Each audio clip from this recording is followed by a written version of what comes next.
Welcome back to another playoff edition of Oiler Outlook. I'm Seth Dahlhausen here with head men's basketball coach Charlie Ernst. Thanks for being here today, Coach. Thanks, Seth. And Coach, last night you got the victory over ODU, 76-64 on the road in that quarterfinal matchup. And that game kind of played out very similarly to the one on Saturday against Ashland, where maybe a bit of a slow start, but you started to find your stride near the end of the first, and that carried you the distance. Yeah. I think perseverance is kind of the word of the day for our team right now. Really, it's been that way the last three games, if you go back to the Hillsdale game as well. And I think that says a lot about this team. I mean, some people might view it as, slow starts, but I don't know that I would say it's slow start as much as the team's kind of getting a feel for one another. And, we're a team that's built on depth and built on wearing teams down. And so it's hard to do that early in games. But I think as games wear on, we're starting to see that depth, not only within the game, but over the course of a long season. Because you get to this time of the year, players are sore, some are injured.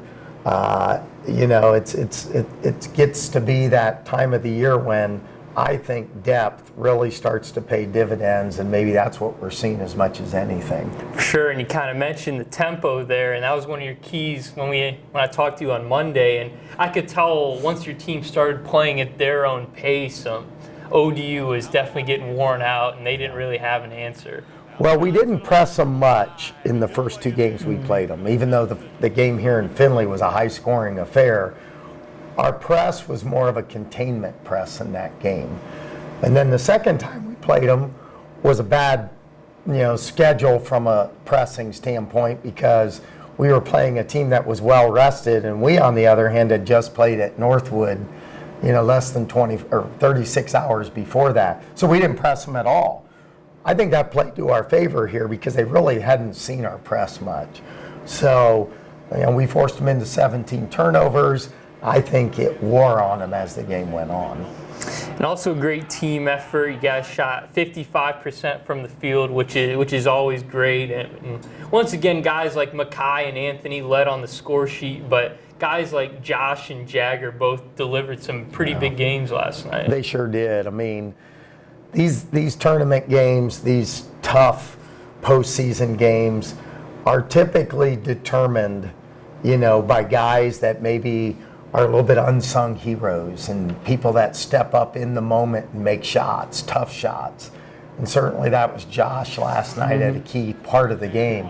The game was kind of right there where you felt like Findlay was about to take control, and about right then Josh hit 3 threes in about a 5-6 minute stretch.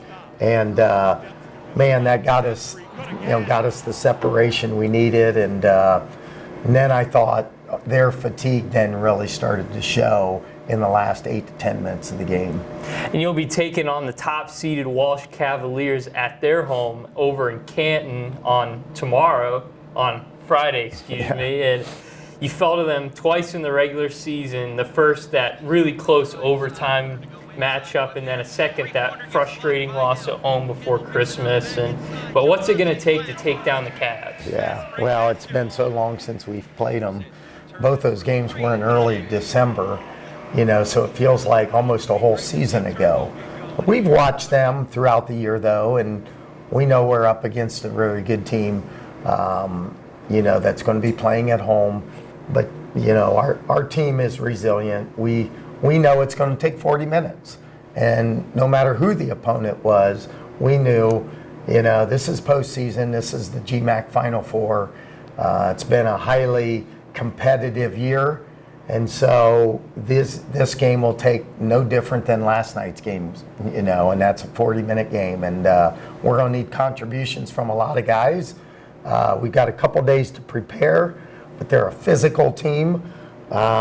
They've got really good experience in their first 5. They play a similar style as us, so I think that's going to wash each other aside. So it's just we're going to have to play, I think build on what we just did last night in terms of, I thought our offense was as good as it's been in terms of our shot discipline. And I think it's going to take the same thing tomorrow. Sure, and with the regular season schedule, you're used to quick turnarounds like this one, and fortunately you do kind of get an extra day. Yeah. But for these quick turnarounds, like what does practice look like, and what does game planning look like for Friday, and possibly even Saturday? Yeah, I'd say partially the hay's in the barn, as they say. You know, there's not going to be tons of changes by any of the teams. It's just going to come down to execution. It's going to come down to coming up with a game plan. But in terms of practice, to answer your question, there'll be short practices. You want to have your team fresh. You want to have your team healthy. You got to be in the right frame of mind. So we want to be sharp, but yet there's not going to be a lot of banging bones over the next couple days. It's really going to be about game planning and making sure everyone's on the same page, and you give your guys a visual of exactly what our plan's going to be. So a lot of video work, and the on-floor stuff will be mostly just walking through things to make sure we're all on the same page. All right, well, as always, Coach, thank you for your time, and good luck this weekend. All right, thanks, Seth.